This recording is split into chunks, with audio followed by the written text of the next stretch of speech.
Hey everyone, welcome to JTS On Air. I'm Jess with Join the Search. Join the Search is a global movement to end violent conflict, and we believe every generation has a role to play in finding constructive solutions to the world's problems.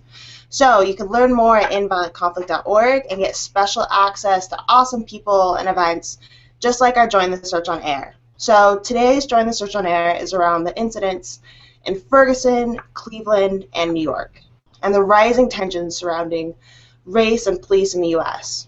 How do we move the current debate forward towards constructive actions? So we're happy to have with us today Jeanné Isler. Jeanné is an expert on race, currently with the National Committee for Responsive Philanthropy, formerly with Search for Common Ground. Jeanné has directed 2 congressional leadership programs focused on race in America and politics, working with congressmen on how to talk about issues of race with their minority constituents. So we're so excited to have you here today, Jeanné. And we also invited some representatives from law enforcement, but they were unable to attend due to prior engagements, just so you all know. But we'll be taking your questions live. So throughout the program, just type in your questions in the Q&A box, or +1 questions that you are really wanting to be answered. Also tweet your thoughts using hashtag JTS OnAir. So before we begin, some background on recent events that we're going to be talking about today. So on August 9th, Michael Brown, an unarmed black teenager, allegedly resisted arrest and was shot and killed by a white police officer in Ferguson, Missouri. This sparked protests, rioting, and looting.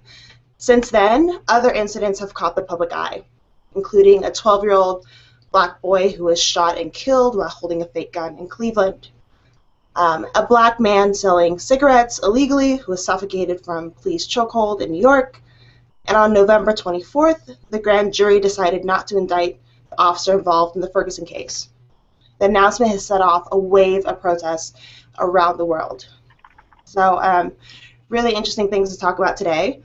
So, Jeanné, some people are saying that the Ferguson situation is a racial issue. Other people are saying it's not. Can you talk about some of the main points and perspectives from each side? Sure. So first, I just want to say thanks to all the folks at Search for Common Ground. I miss you guys over in DuPont Circle and around the world. So I'm happy to be here. And also, just to give a little disclaimer, Jess keeps calling me an expert on race. I wouldn't call myself an expert on race. But I did, during my time at Search for Common Ground, spend a lot of time working on race-related conflict. And hopefully today I can share some other resources and people who I actually do think are experts on race. So around Ferguson specifically, I do think that this is a racial issue, but I think many issues in our country are racial, whether we call them racial or not. And part of the reason is because of our history, and that's something we spent a lot of time talking about at Search for Common Ground when we were working with Congress and with others, that racial conflict in our country is historic, and it's a part of the very fabric of our nation since the origin of our country.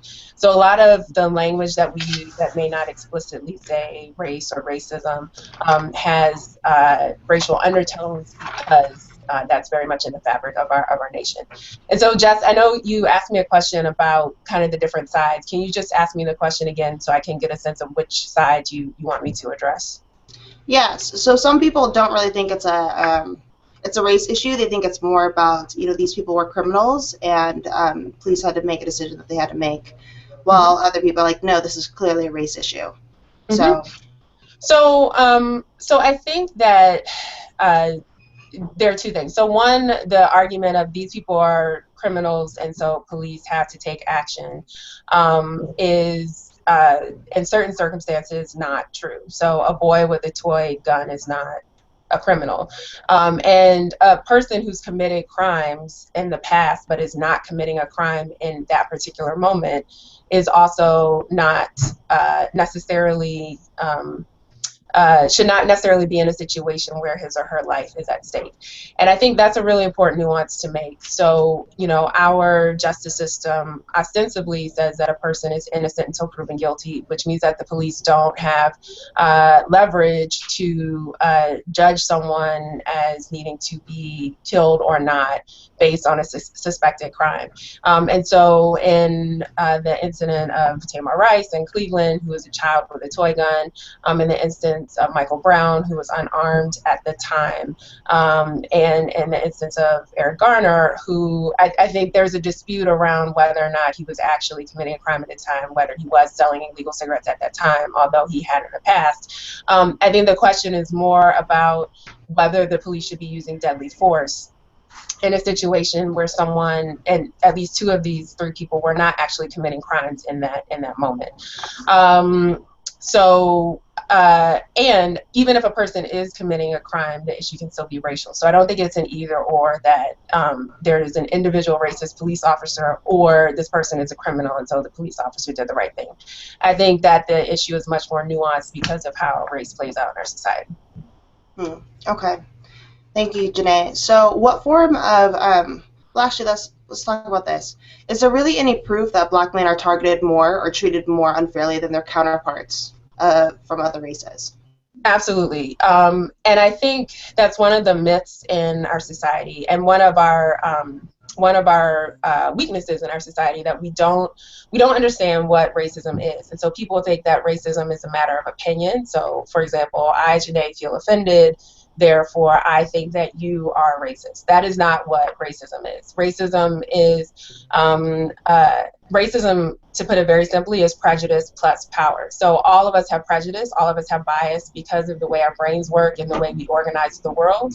And there's a lot of research around this. So you can Google the term implicit bias or unconscious bias and find a whole bunch of research around this. So bias and prejudice by itself is not necessarily a horrible thing, because all human beings have it. But it's when that bias is connected to power that we have racism or sexism or any other type of ism. So when I say connected to power, what that means is that there is a system set up in society, whether it's a criminal justice system or an education system or a political system, that holds prejudice, that prejudice is embedded within.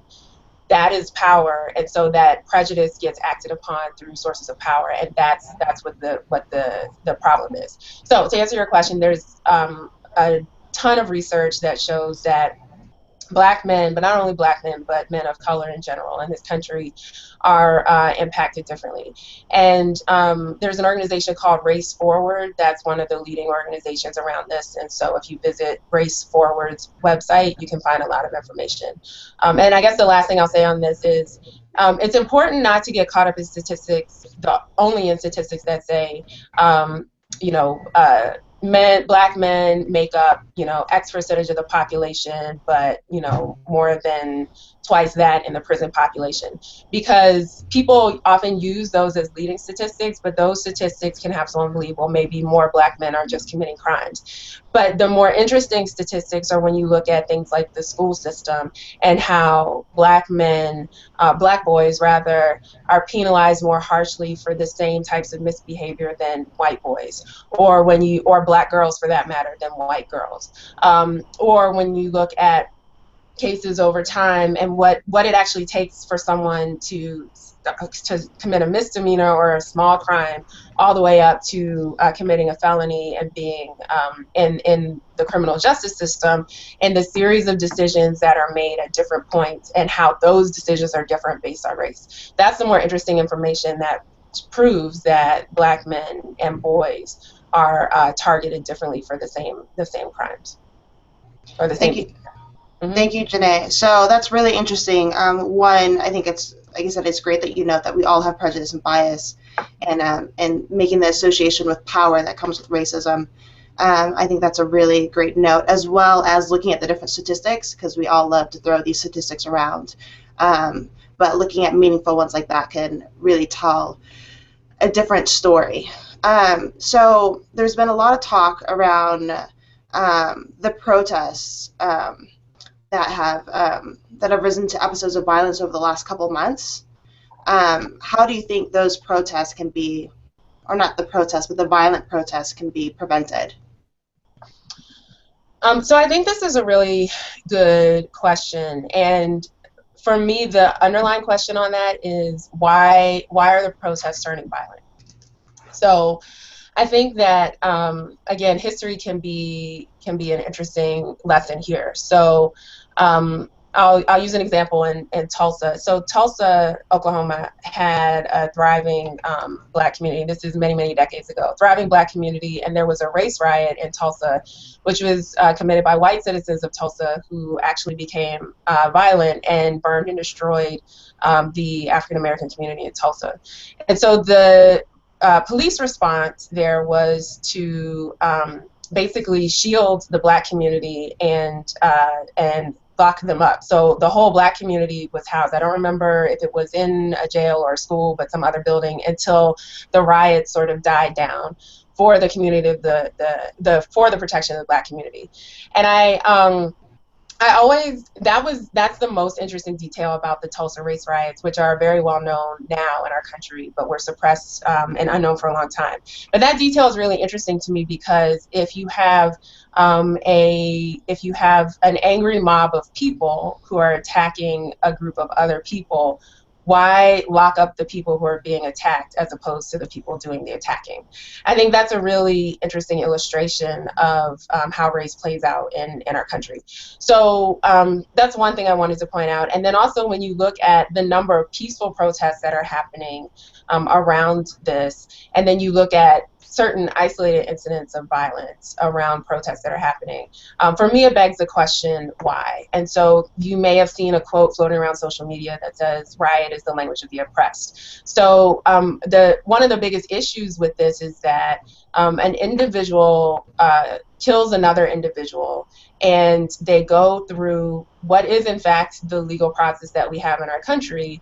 And at the end of that process, many of the people, if not the majority, feel that justice wasn't served.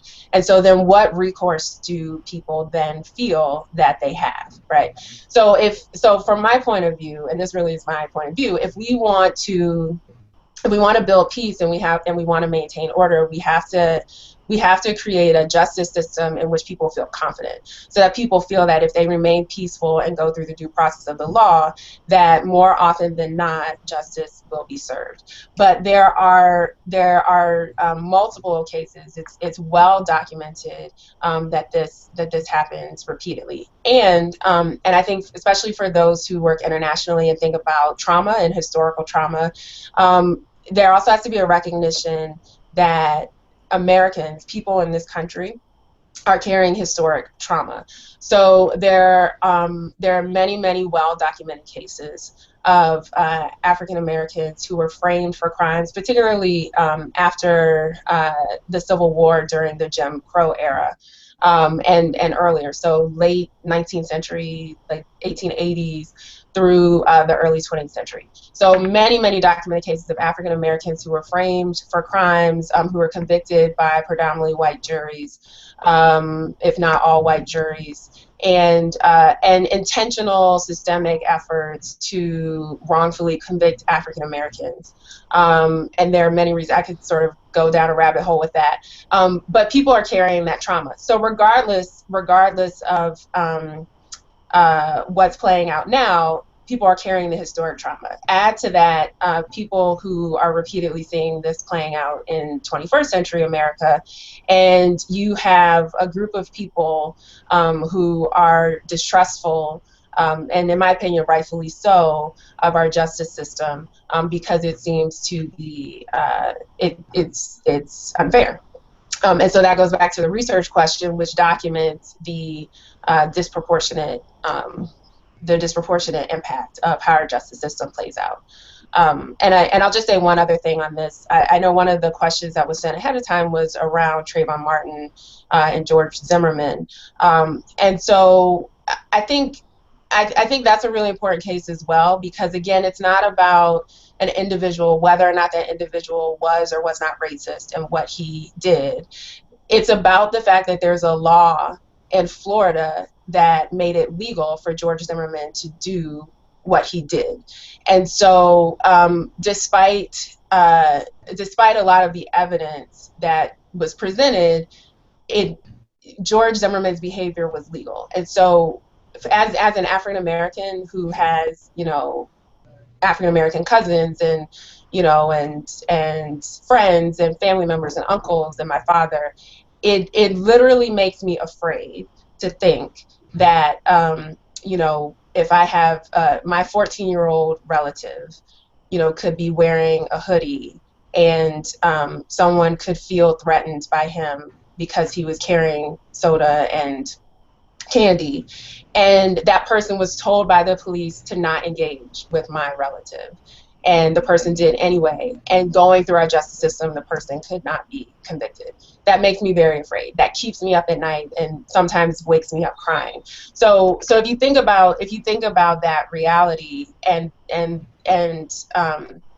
distrust in the justice system, I think violence is a recourse that people turn to when they feel they have no other option. So for me to curb violence and prevent violence, we have to make sure that our systems are just and equitable and fair. And then I think we can start to have a conversation with people about engaging peacefully and using system and the rule of law. Wow, you had so much great stuff in there. So some of the things I heard was asking about the why. So before we prevent it, we need to figure out, okay, why is this being caused? So talked about oppression, distrust, fear, and historic trauma. All leads to these riots and things that are coming out and that were a part of, and the tipping point to this could have been the Trayvon Martin case, which probably was. So how do you feel that, because the looting, the riots, they get so much media attention, how do you feel that they have damaged the cause overall for racial equality, if at all? So I think there are a couple things. So one is on racial equality and racial equity. And so equity is systemic. It's about making sure that the systems are just and fair and are behaving correctly. And I just want to have a caveat to say that race is not the only characteristic or factor in our country that leads to inequity. So, gender is one, and sexual orientation is one. There are many things. Ability level is another one. So I think that's really important to state, and I also think that that's our opportunity, because we can have empathy with one another and pay attention. So I know personally how it feels if I'm in a situation that is inequitable, meaning that there's a power system that I feel is limiting my opportunity or access. I can use that empathy to understand how someone who's differently able feels, or how someone with a different gender identity or gender expression feels. So I think that's an opportunity, and that's why I think equity is really important, to focus on the systems of power that perpetuate these things, and not only on individual interactions, while acknowledging that there is a psycho and emotional component to this, and so that we have to heal the trauma in order to actually lead to those equitable systems. As far as violence and how it's hurt the cause for racial equity, I think, yeah, it's a lot harder to make the case when there's violence.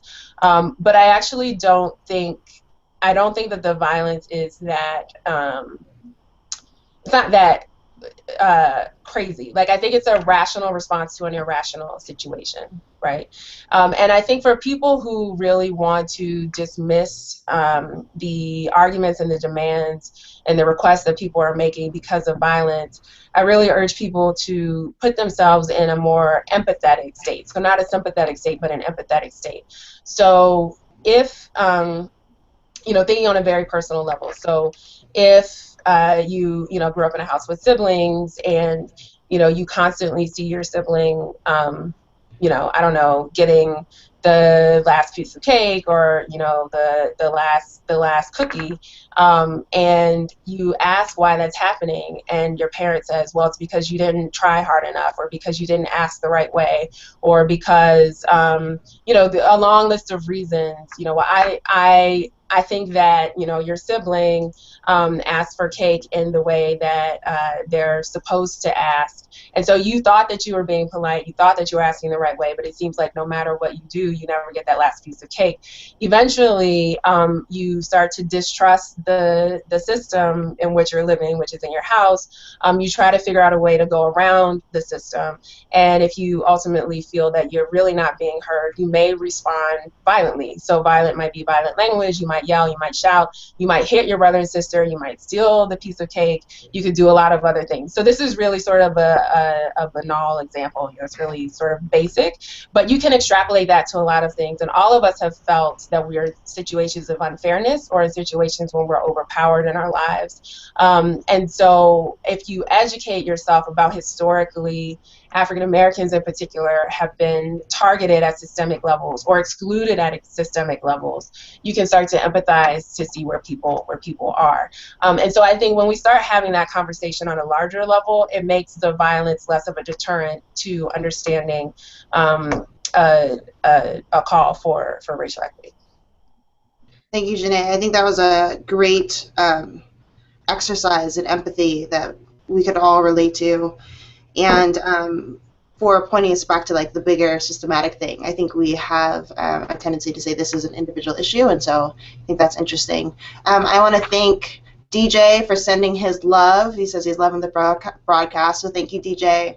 Also, like I said, we're taking questions live, so feel free to ask any questions to Jeanné. So I'm going to take a turn a little bit and talk about some of the police officers. How do you feel that police officers' image, or even the way that people look at them and address them, has changed, since Ferguson? So I think that's an interesting question, and I think for me, and sorry I keep doing this to you, but it raises another question, and the question is whose image of police, right? So I remember being in college, and I went to college in St. Louis, at Washington University of St. Louis, and Washington University is on the border of 3 municipalities in St. Louis. So St. Louis City on the east side, on the west side is Clayton, Missouri, which is obviously a near suburb, very small, very wealthy municipality, predominantly white.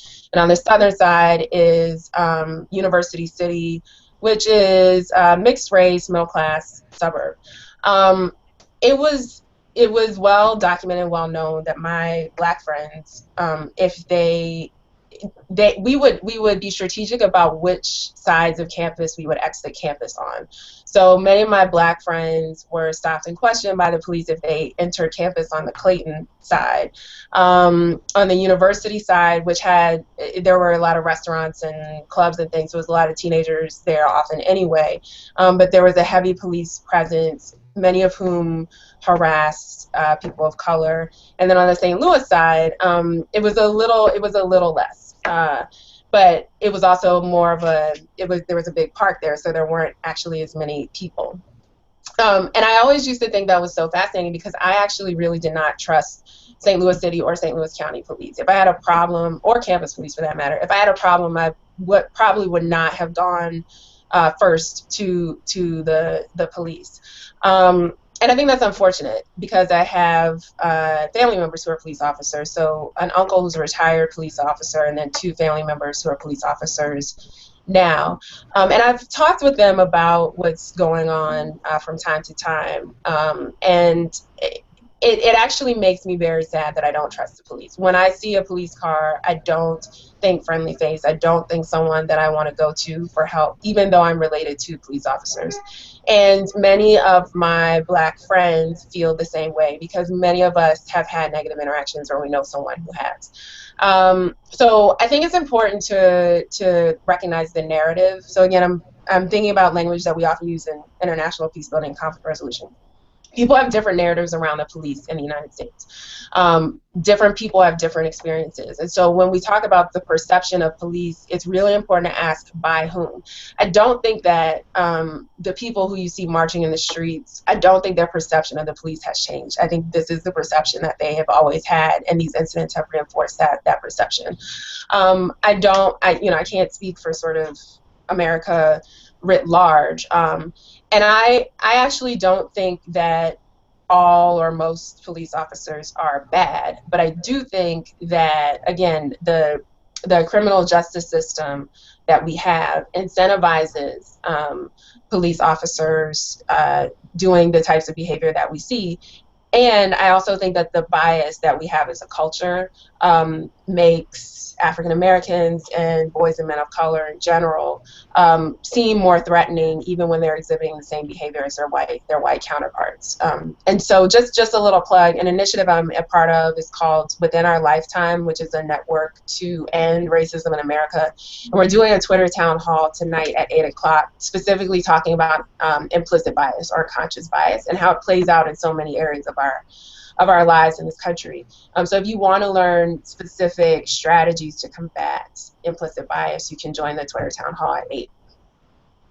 We love the plug. Please, yeah, keep plugging. No, that's great, and thank you. I think that's interesting. So a lot of the focus is on police right now, and so it's interesting that you pull out is really about this culture that's happening in the U.S. As well as systematic change. So the media has been, how do you think the media has been reporting on these facts? And is this a partisan topic? So I think any topic can be a partisan topic, but I actually don't think that race is a partisan topic or racism in America is a partisan topic. It plays out as such, but if you pay attention, people on both sides of the aisle are talking about race. They're talking about it differently, which means that everybody's talking about it. The media. So again, which media? Something I find interesting is Facebook. So a lot of people now will kind of get their news, or at least get alerted to different news items through Facebook. And I'm sure anybody who's on Facebook has seen these ads about how you can sort of filter your feed, right? And Facebook has already started filtering your feed. So if you don't like certain types of posts or posts by certain people, you'll see fewer of them. And then if you like more posts, you'll see more of them. So basically, our Facebook feed is getting more and more segregated. So if you're, a searcher, a common grounder, and you want to get a diverse perspective, it's really hard to do on Facebook. I think that network media, especially 24-hour news cycles, is very much the same. I think our major media outlets are partisan and are biased. I think there are very few, if any, unbiased news sources. And so what I would suggest is, if you really want to understand what's happening around this movement and what's happening around this issue in our country, one, read multiple and opposite news sources, right? So intentionally seek out news sources who you can just tell are on opposite sides of the debate and know that the truth is somewhere in the middle. Secondly, the benefit of social media, and so leaving Facebook aside for a second, there are all of these other platforms. So there's Instagram and there's Twitter. There are so many people who are on the ground, who are at events, who are at protests, who are part of organizations and volunteering, who actually know what's going on. And our world is so connected that you're probably only 2 or 3 degrees separate from them. So follow those people, right? So I have a friend who actually is on the Ferguson commission, and we went to college together. And so when I really want to know what's going on, I look for what she's saying, right? Because she's there and she's involved. And, and she met with President Obama, and she's been marching, and she's with kids, and she's doing all of these things. So that's who I ask.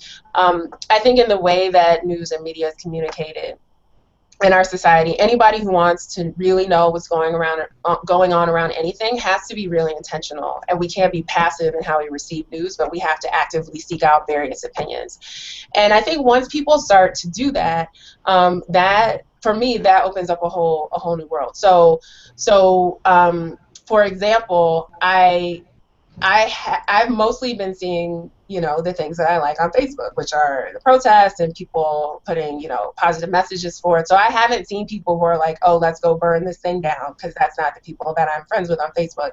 But I also haven't seen too many of the arguments around, this person is a criminal, here's how to advocate for the police. I haven't seen those things either, because that's not who I'm friends with. So unless I'm looking for those things, and I do look for them, but unless I look for those things, they don't naturally come into my point of view. The last thing that I would say is what's happening right now is very grassroots. So there was the march in multiple cities this weekend. And many of the speakers in the DC march were from well-established organizations, who are not necessarily the people who are organizing, the die-ins that you see where people are blocking traffic or laying in the street. They're not the people who are organizing other activities. They're not the people who conceived of the hashtag Black Lives Matter. These organizations are not the people who are sort of driving the movement. It's very grassroots. And so I think that that's also really important to remember. So if you're watching CNN and you see the same faces talking about race that you've seen, for the last 20 years, they're probably not the people who are actually driving the ideas and the creativity and even the demands right now. So as far as the role of media around reporting those things, I actually think that it's not mainstream media is not a very reliable source. And when I say mainstream media, I don't mean along a particular partisan divide. I just mean any corporate media is what I mean. And so again, I think really looking for individuals on Twitter or on social media who are on the ground and who are actively involved in things is one way to get a better sense of what's going on. Great, thank you, Jeanné. So this is obviously a very polarizing subject. So how do you even start to begin a constructive dialogue when both sides are really demonizing the other side? How do you even start that? So I think I think it's a myth that people don't talk about race. People talk about race all the time. We've been talking about it since 1610, right? So maybe not that long, but for a long time. So if this is the first time, so let's take me, for example. So I have a very sort of pluralistic friend group, lots of different opinions, conservative people, liberal people, all over the place. But let's say that I spent most of my time with Black people, and I never before talked to a white person about race or racism. Now is not the time to start that conversation. Right? This is not the time to decide to, call your acquaintance of another race that you just kind of know from work or that you met 2 or 3 times through a mutual friend and say, hey, can we talk about what's going on in America? It's not the time for that. So if you are in that situation, what I would recommend is educating yourself. So reading. Again, there's no lack of data and research about, why these disparities exist. There's no lack of information about historically how these patterns are repeating themselves. So regardless of what race you are or where you come from, if you have not before had these conversations with other people of other races, I would encourage you first to educate yourself first now in this moment. And the reason is because it is emotionally charged, but again, I go back to the word trauma, because emotionally charged could sound dismissive. And I know you didn't mean it that way, but I'm just saying some people could say, oh, that person's so emotional, I can't even talk to you right now about this. But that's not what this is. This is the legacy of trauma in the United States. And the United States doesn't like to talk about the fact that we have trauma and that we have traumatized one another, but we have, and this is the legacy of that, and it's still happening. And so you, just like an individual who's in trauma, you wouldn't go to them and ask them, to have this constructive, strategic conversation about how to fix their problem. You have to acknowledge the reality of the trauma that they're facing, and that's where we are. So let's say that you do have relationships with people who are different from you or who have different opinions, and so you do have more of an avenue. I think one way to start the conversation is first by acknowledging the trauma. So leave the statistics aside, leave the sort of ideological debates aside, and actually talk about how this situation makes you feel, and really speaking from an individual perspective, and what this means for you. And I think this is particularly important for white people because we don't, as a culture, encourage white people to talk about race, to think that white people are part of a racial group. And so I think it's really important for white people to talk with other white people and with non-white people who they're in relationship with about how this whole thing makes them feel. Because really what's underlying all of this trauma is a state of fear. It's a state of it's a lack of knowing how to process the trauma that we've all experienced, and so we can't correct it if we don't acknowledge that it exists. And again, reading, watching films, intentionally seeking information and opinions that are different from yours. I think all of that sort of individual work can actually move the conversation along, so that when you do engage in conversation, you're coming from a place of curiosity and humility, but also you've put in some work. And when I recommend like research and education, that's for all of us, because all of us in America, again, because of our culture and how we don't explicitly talk about race, all of us are ignorant about the legacy of how we got to this point. Thank you. So we got to talk about it, everybody. So we have a question from Aja. I'm sorry, I hope I pronounced your name right. And she asks, how do we best start a conversation with people in our lives who are not as passionate about nonviolence or racial justice as we are? So again, I don't know that conversation should be about Ferguson, right? Or it should be about Trayvon Martin, or should be about Eric Garner or Tamir Rice. I think that if it's someone with whom you have a personal relationship with, the conversation needs to be personal, right? So for example, if I were doing that, I would say, let me tell you how I felt the day after Darren Wilson was not indicted, right? So I woke up the next day. Actually, I didn't watch the broadcast. I was on social media just long enough to find out what the decision was, and then I turned everything off. And I wasn't surprised, but I couldn't bring myself to watch it. And so I went to sleep early, and I woke up the next day, and I was actually crying. And I called a friend of mine who is a Black man, and I was like, I don't know why I'm crying, because again, I'm not surprised, but I'm crying, and I felt like emotionally tired, like I was very much in a grieving process, and and I talked to him, and he has a son, and I thought about my little cousin who's 8, who I had just seen recently, and I was very much in a grieving process, and in a process of wanting to retreat, right? And so if I were going to have a conversation with someone in my life who isn't aware of these things, I would talk about that. Now, not everyone would have the same emotional reaction that I did, but all of us are having some sort of reaction, right, if we're just paying even a little bit of attention.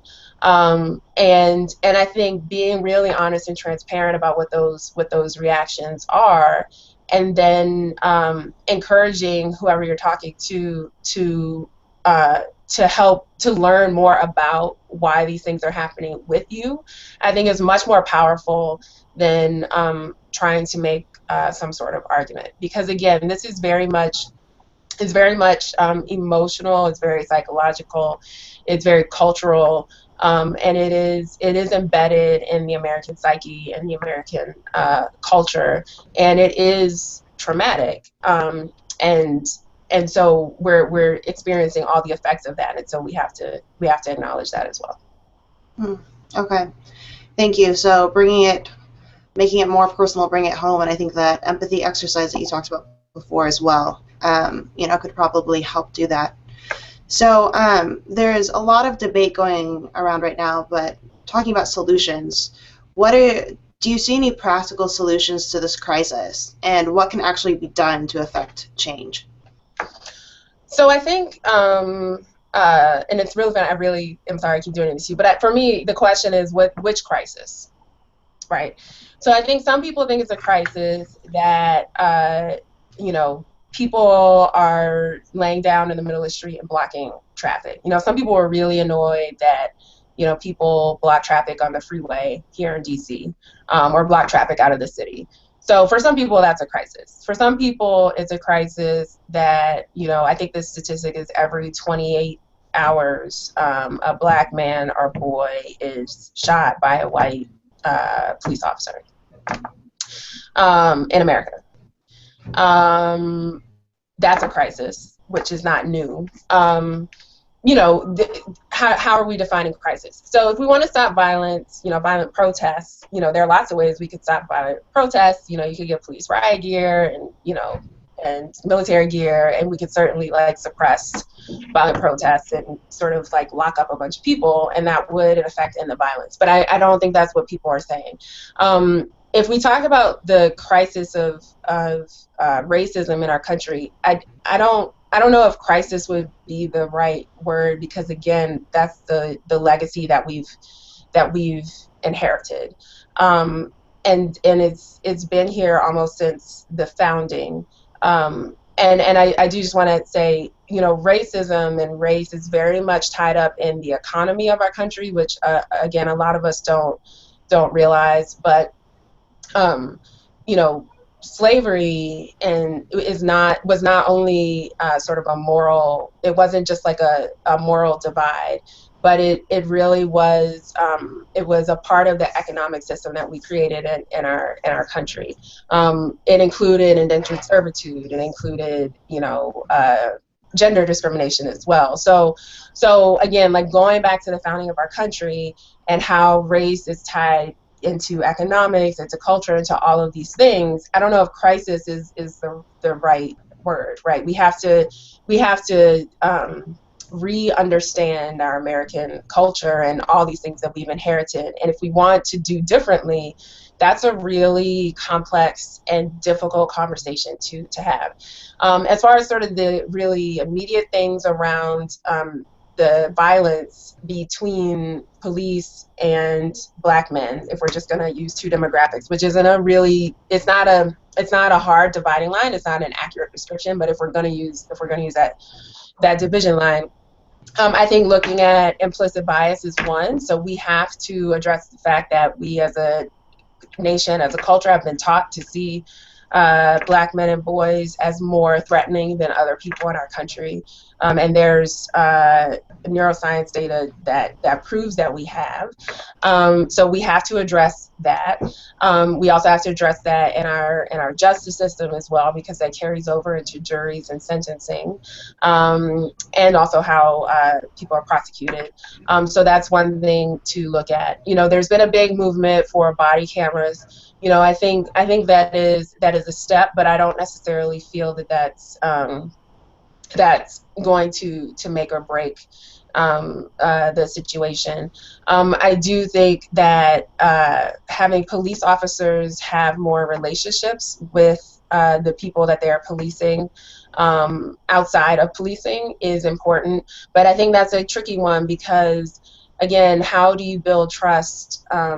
If I, as a Black person, if I don't trust the police for all the reasons that I stated before, then a police officer inviting me to a Black party or inviting me to a town hall or even trying to have a friendly conversation is not necessarily going to build trust if the systemic issues don't change. But I do think that that it is on the onus is on police officers to try to build relationships.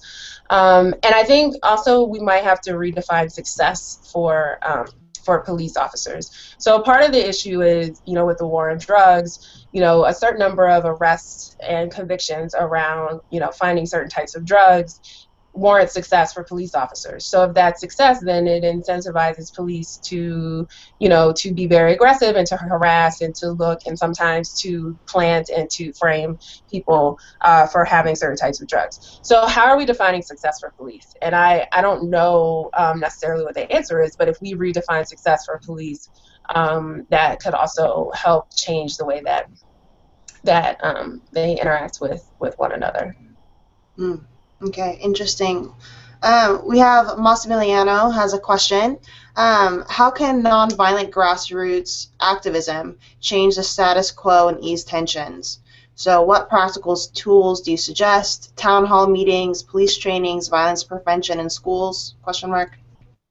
Yep. So I think that nonviolent grassroots activism is changing the status quo. So the fact that there is this much attention on this issue, because it's not like it hasn't been happening, right? And so the fact that there's so much attention on it now is because of nonviolent grassroots activism.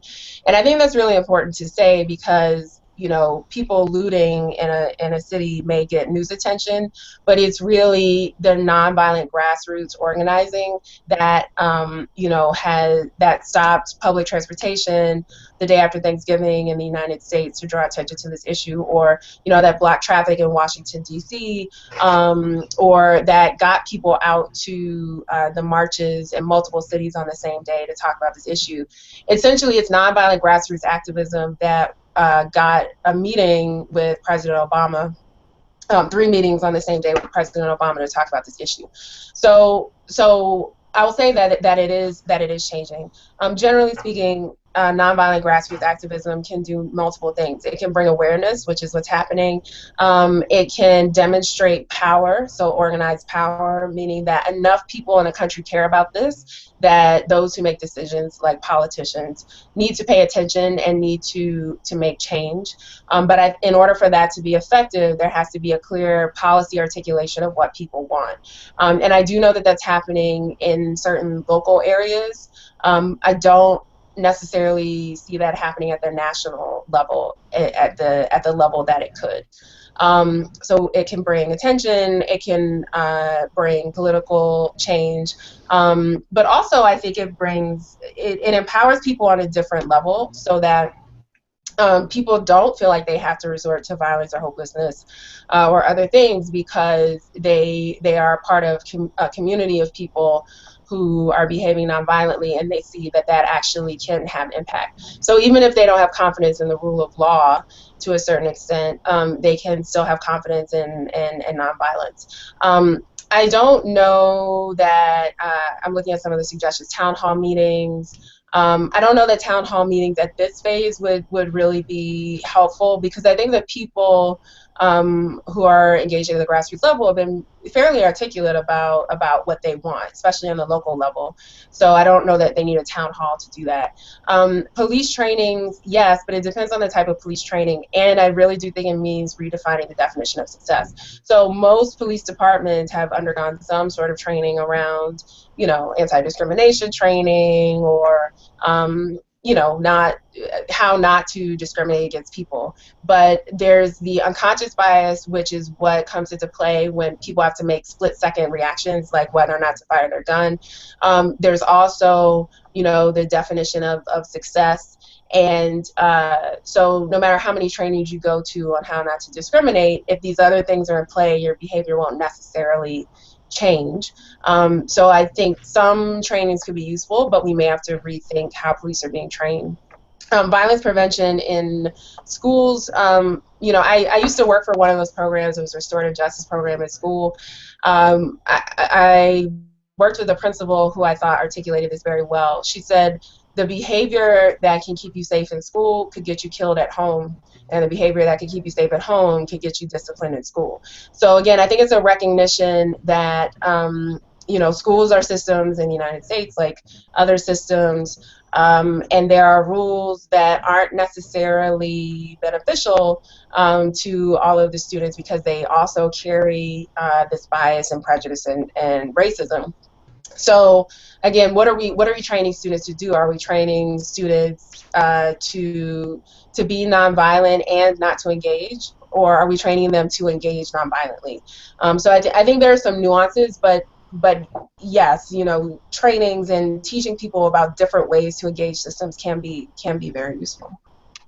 Okay, fantastic. So we'll start wrapping this up here. How do we create a more diverse police force in the future? And do you have any suggestions for attracting minorities to join the police force? So many jurisdictions have prioritized this and done so. I mean, it's just like how you diversify any profession or any other group. You know, you intentionally recruit. You try to build relationships with people who are members of or who have access to the demographic that you're trying to recruit.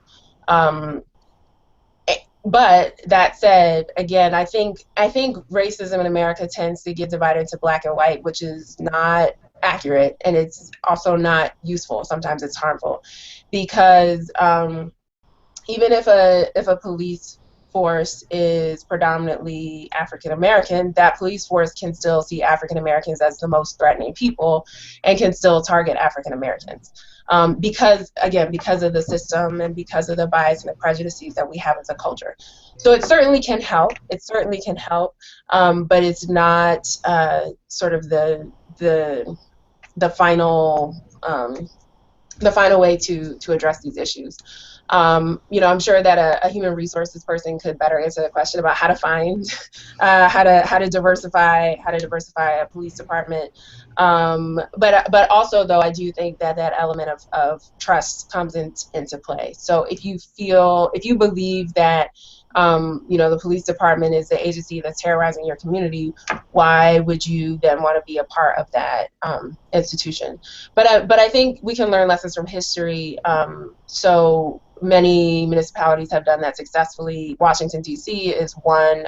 Marion Barry, who was a 4-term mayor here, who recently passed away, who definitely was a divisive figure. But one of the things he did accomplish is actually to greatly diversify the Metropolitan Police Department during his tenure.